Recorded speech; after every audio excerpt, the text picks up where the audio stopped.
911, what is your emergency? Units respond code 3 to a 1050 on the highway. Vehicles are blocking multiple We're en route lanes to the of travel. hospital. Patient is currently having We've got a cardiac 4-alarm arrest and has fire been here. intubated. Send additional Protesters are trucks. outside of City Hall and they are not complying with our Out orders on 1, to hold the disperse. air.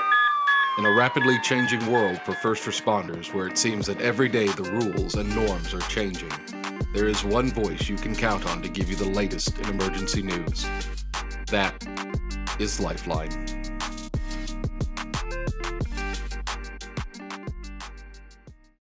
Hello, and welcome back to another episode of Lifeline 911 Podcast with your host, Erica. Hello. I'm your co-host, Gary, and today we are discussing 10 codes. Should we use them or should we not? Bum, bum, bum. 10 codes are a staple in the law enforcement community. They've been in the culture and in movies since time immemorial. You'll watch anything that has to do with cops, and they're always like, respond to a 1089 at the First National Bank, or I just got back from that, 10371 over there.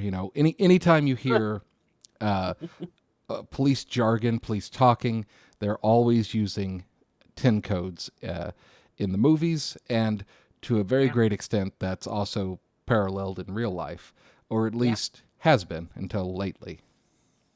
Yeah, it has. And I mean, I'm going to date myself again, but I remember starting back in, 2000, and 10 codes were common.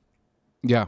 They were absolutely common. And I don't remember how many we had, but I'm leaning towards upwards of about 100, roughly. I mean, starting from starting from 0 all the way up. Now, there might not have been exactly 100, but there were, I know, 50 at the absolute least.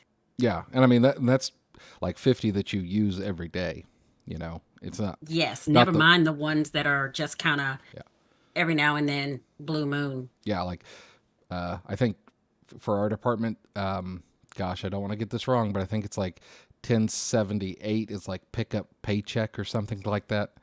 And like, I don't know why that's a 10 code, but there it is. It is.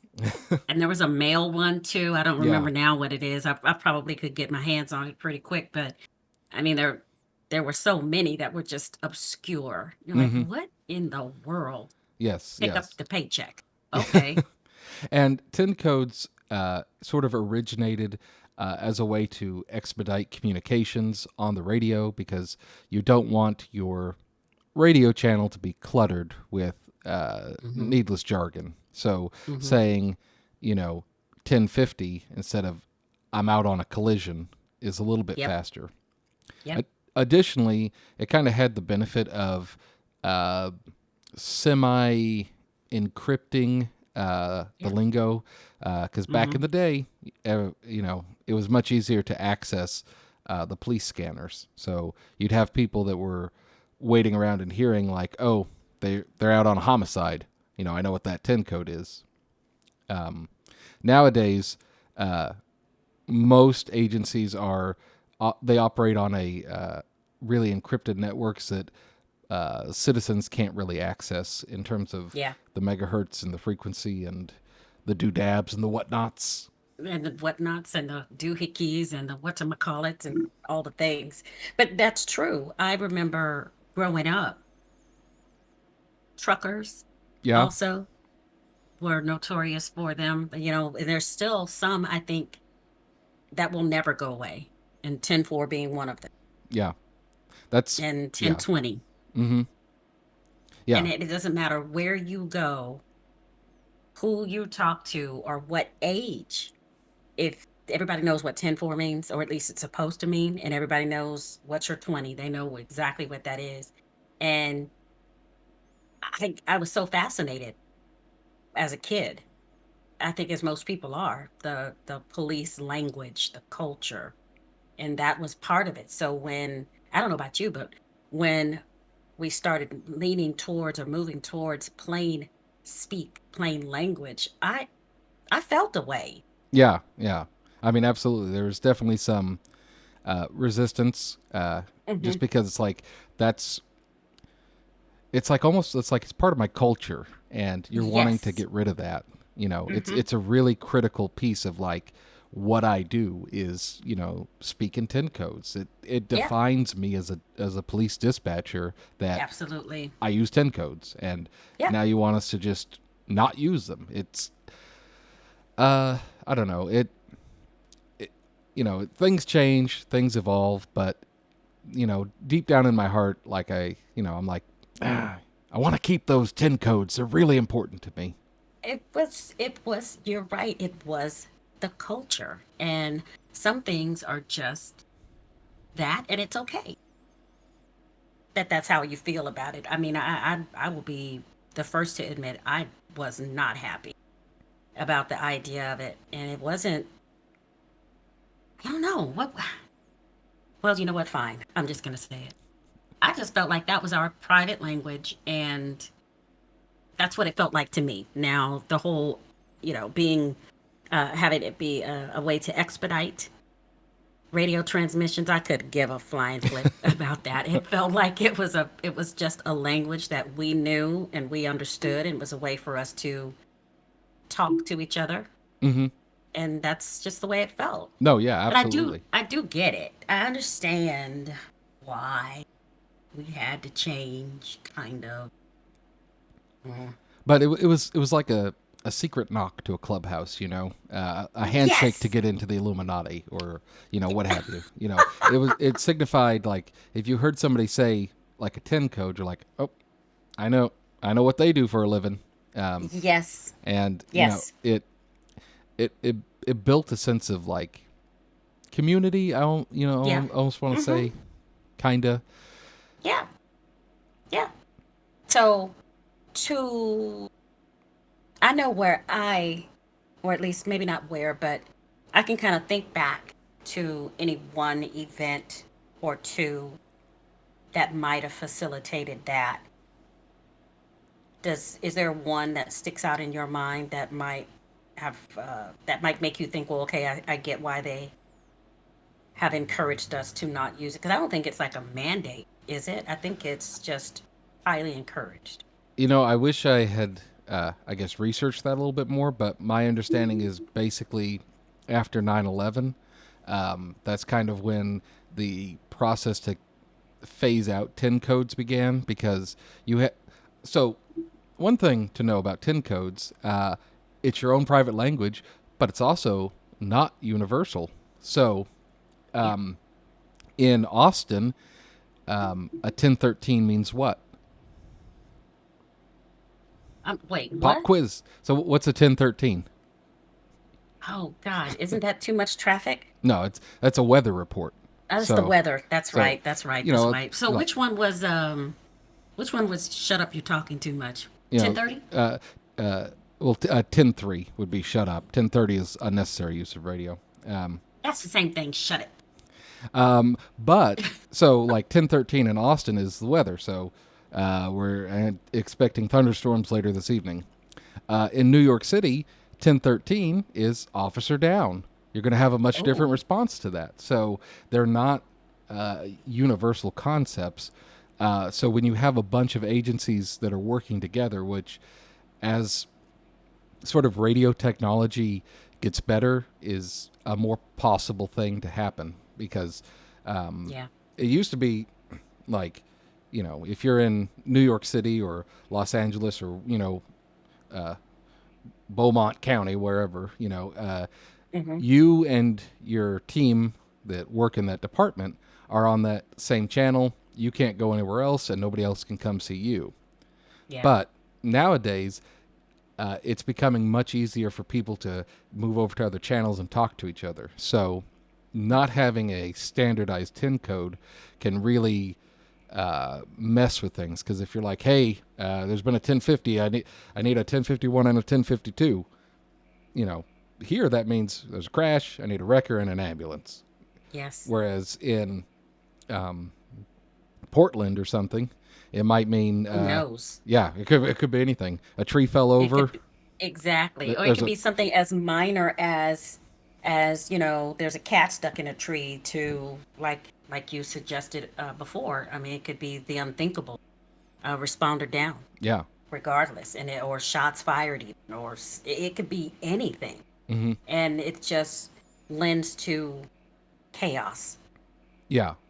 And it definitely does add to the um, uncertainty of it. And then, especially when Mhm. you're training new people, not only do they have to learn this entirely complicated job of balancing all these, or spinning all these plates, rather, but then they got to learn a new language. And Yeah, the reason the club was so exclusive to talk to people when you talked in 10 codes was hardly anybody could do it. that's true, and you're not wrong. But I don't know about you. As I began to truly learn the language, I would leave work and find myself, to a degree, speaking in 10 codes outside of the job. Yeah. Oh yeah. Did that ever happen to you? Yeah. You're Even talking to your family and you say some crazy off the wall and they're looking at you like, what? yeah. Even thinking in 10 codes sometimes, you Yes, know, that's so true. or It's so or true. big one for me, texting in 10 codes, because if I knew you knew how to speak 10, boom. And that's exactly what we Yeah. did. Oh Then my gosh, that's so yeah, true. then you can just put 20 question mark and you know that other person's And like, everybody knows exactly what that is. "Where you Or at?" like for us, 10-9 means what? Say it again, Yeah. repeat, rephrase, whatever you want to call that. And I think I still do use some of them. And we still do, even though they've been really kind of officially phased out. Because, I mean, I don't know. How many agencies are there anymore that even use them? I mean, I That would think be a wonderful question for the audience. yeah. So, like, if your agency uses 10 codes, let us know. Or if you don't use 10 codes, or how you feel about it. Because I know, like, for Erica and I, we both really have a soft spot in our heart for them and really Yeah. appreciate them a lot. Because that's kind of, especially for Erica, like when you came up, that's what you Yeah. used. I mean, like, because you also did taxi dispatching for a while. Yes. And Yes.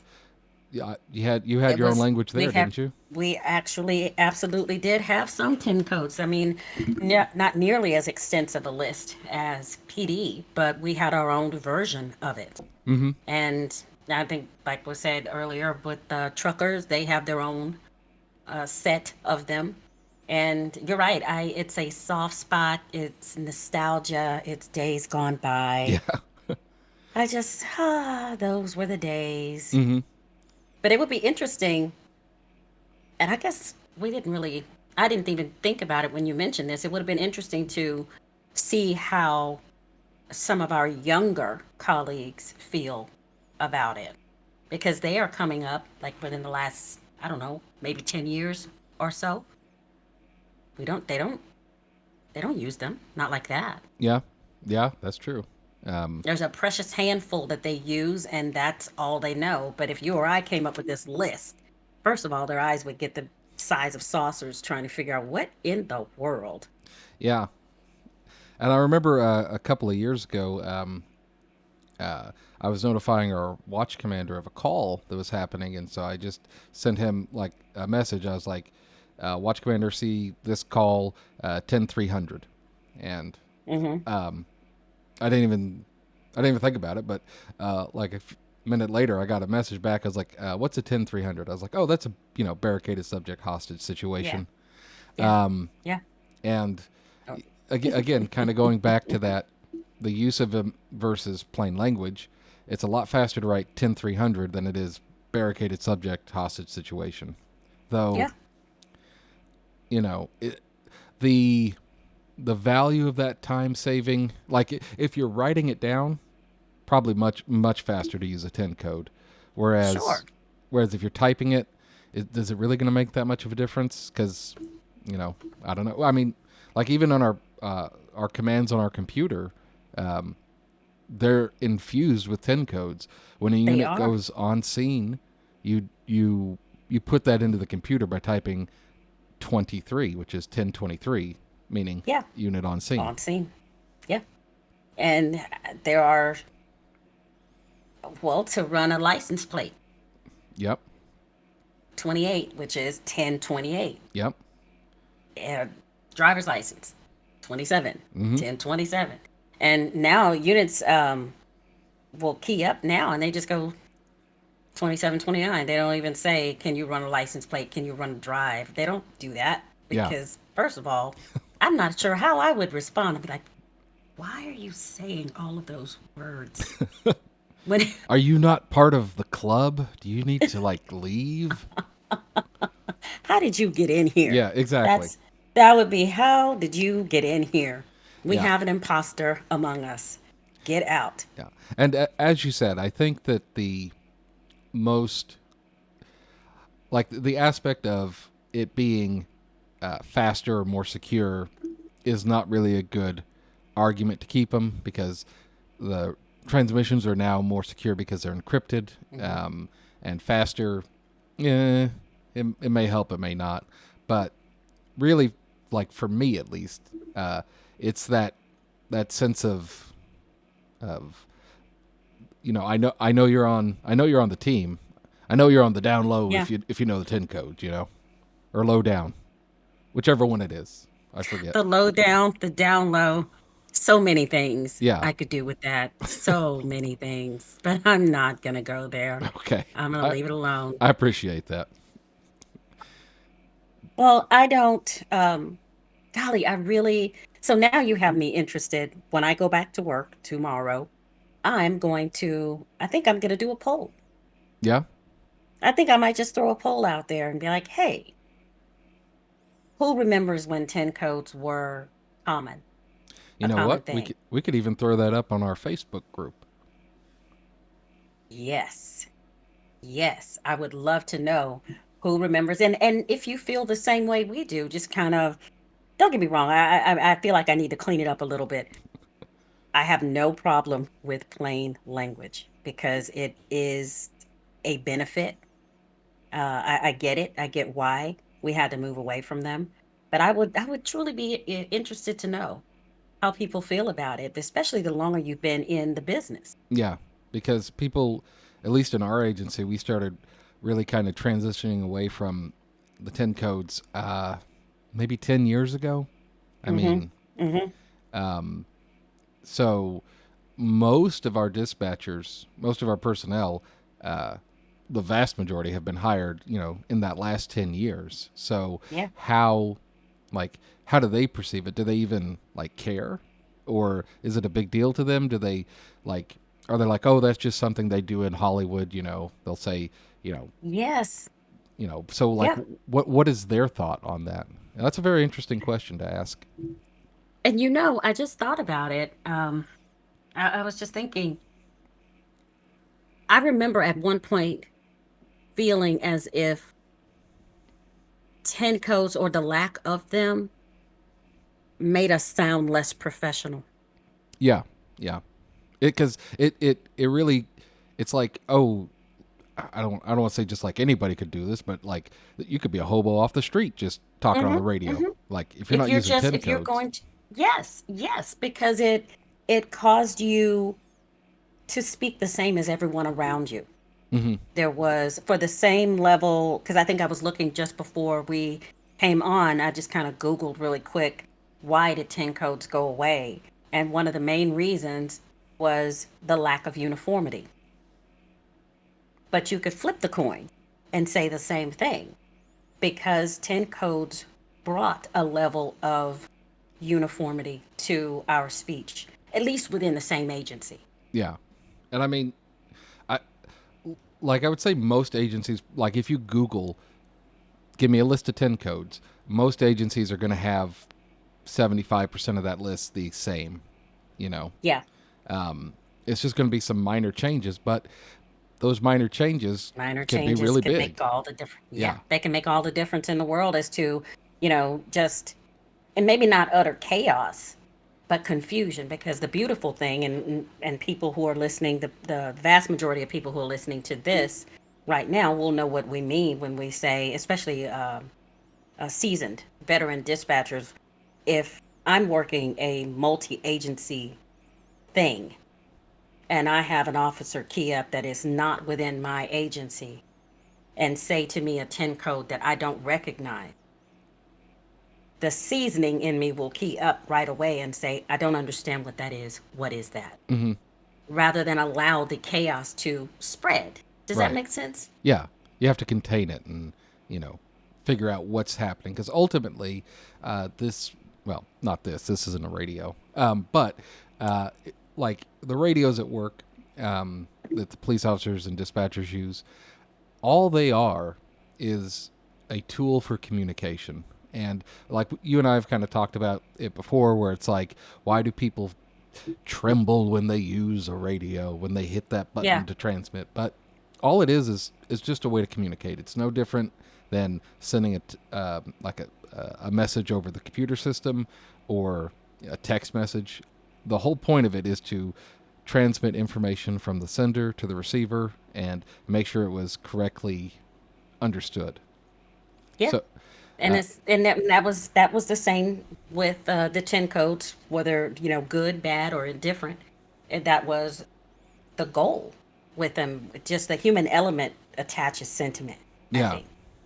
I mean, I really, now that we kind of started talking about it, I would say that the the 10 codes are probably the biggest cultural element that we've, for telecommunicators at least, that we've discussed on the show so far. Because, like, Yeah. I mean, we've talked about like nights, weekends, working holidays, all of that jazz. But there are different jobs that do that. But like 10 codes, that's unique almost to It is. law enforcement professions and police, or the EMS and fire as well. That's true. I guess they do have their own as well. That would be another interesting thing to what is that language? But you're right, you're learning a whole other language. And I'm thinking back to when I began my career in telecommunications. And I remember going home and telling my friends and family, it's like I'm learning a whole other language. Mm-hmm. And not just 10 codes. I mean, I know we're primarily talking about 10 codes, but that's another difference between this and other professions. It's a culture, it's an environment, it's a language, but it's not the only difference in language, right? Because we're talking about, NCIC, TCIC, and all these different systems that we use, and our way of thinking even is different. It's Yeah. it's its own culture. Yeah. I'm suspicious of everything and everybody. I don't know about you. Yeah. And when someone says, call me, it's an emergency, to me, that's like, I'm never going to speak to this person again after this call. Whereas, like, they might be like, I locked my keys out of my house. So, like, Yeah. it's a different And mind frame. it is not at all the same. And your family is like, what is wrong with you? Why are you so cryptic? And I had to learn, not to get too far off the topic, but it's true. We're just talking about culture, and 10 Coast just happens to be the one that we're centered on right now. But there's so many things that are specific to our culture that Yeah. you don't think about it until you start talking about it. Like, wait a minute, because this is totally normal for us. Mm-hmm. Yeah. And since we have been talking about it, I guess, and I was kind of batting it around my head today, but like thinking about just, and I don't even really know how to phrase it well, like the loss of that portion of the culture, to me, Hmm. is very sad in a lot of ways. Yeah.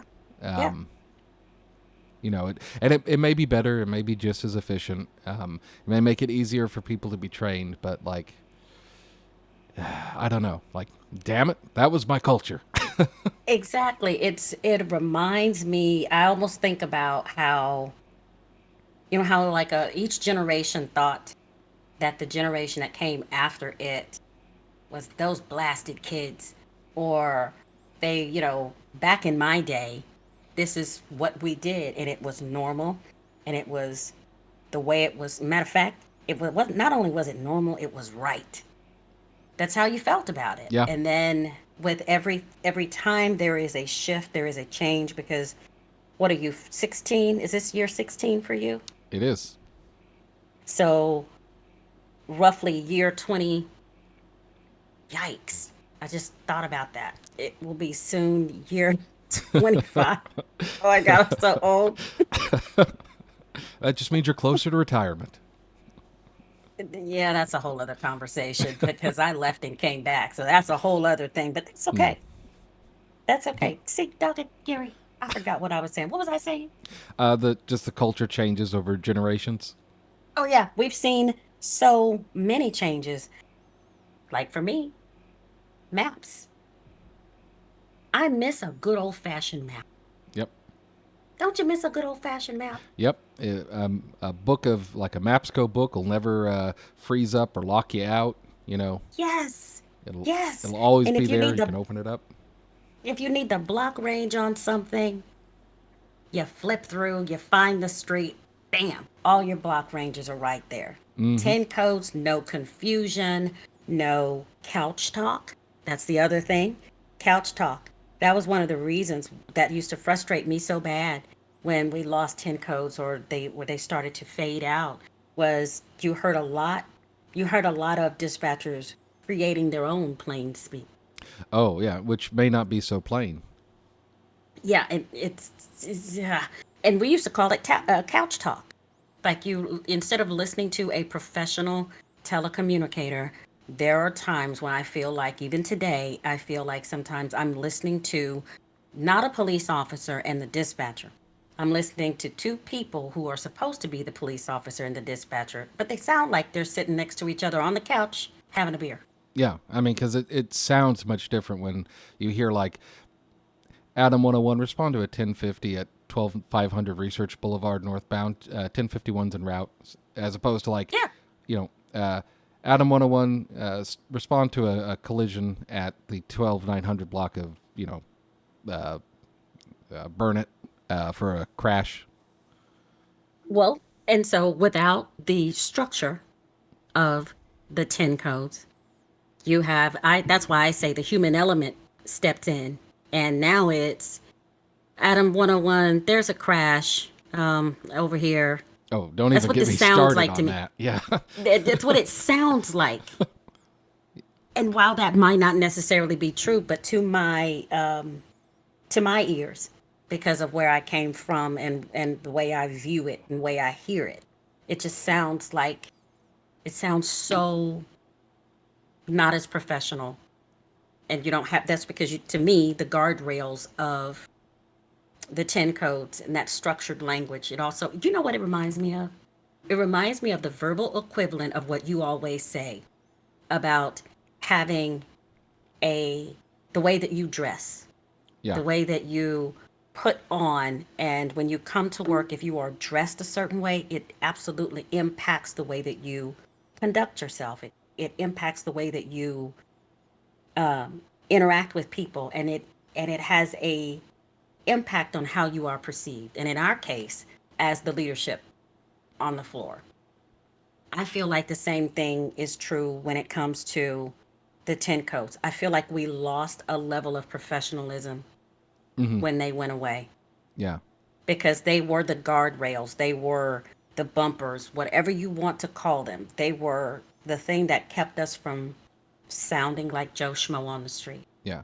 And, even if you're using 10 codes and it's, very uniform in how you're doing everything, believe me, you can still get across your emotions just in the tone of which you say something.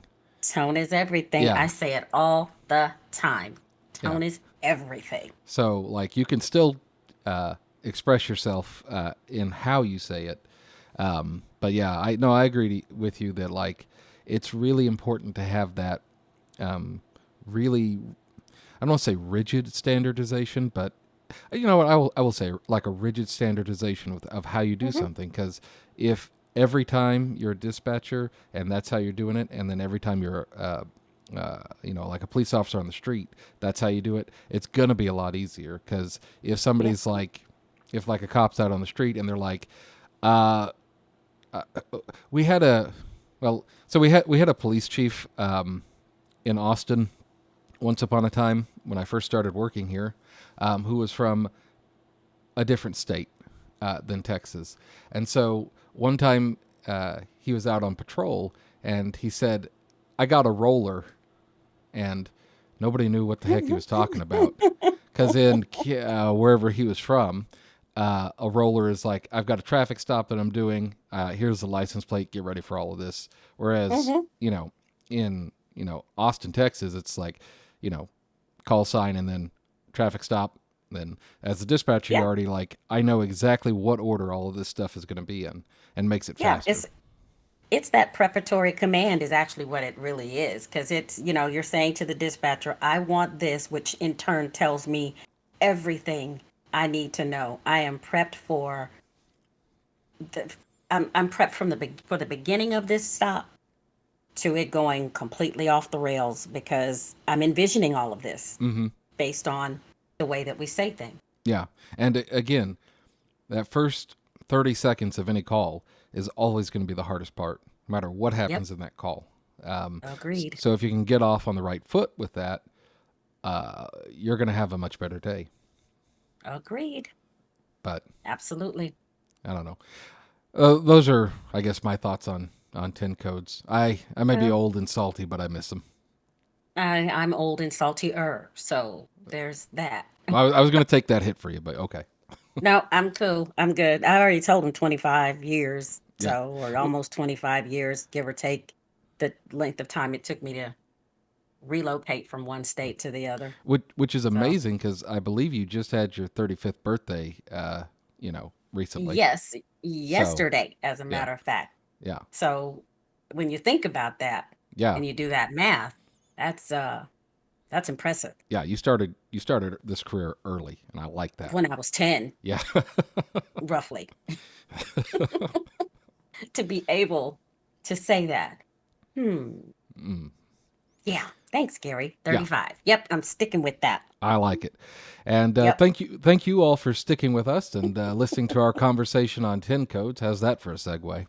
Nice. But we really would like to hear from you about your departments or agencies, use of 10 codes. Do you still use them? Do you not use them? Is there a debate about whether you should transition away from 10 codes to plain language? Because, I think it's still a very intriguing and unsettled decision in some parts of the country. Yep, it is. Yes, agreed. And of course, you can reach us at our email address, lifeline911podcast@gmail.com. And from all of us at Lifeline 911 Podcast, I'm Gary. I'm Erica. And we will see you next week. Thank you for watching our production of Lifeline 911 Podcast. If you have any questions about the topics we discussed today, or if there's something specific you'd like us to cover in a future episode, send us your questions at lifeline911podcast@gmail.com. Stay safe out there. Until next time, this is Lifeline 911 signing off.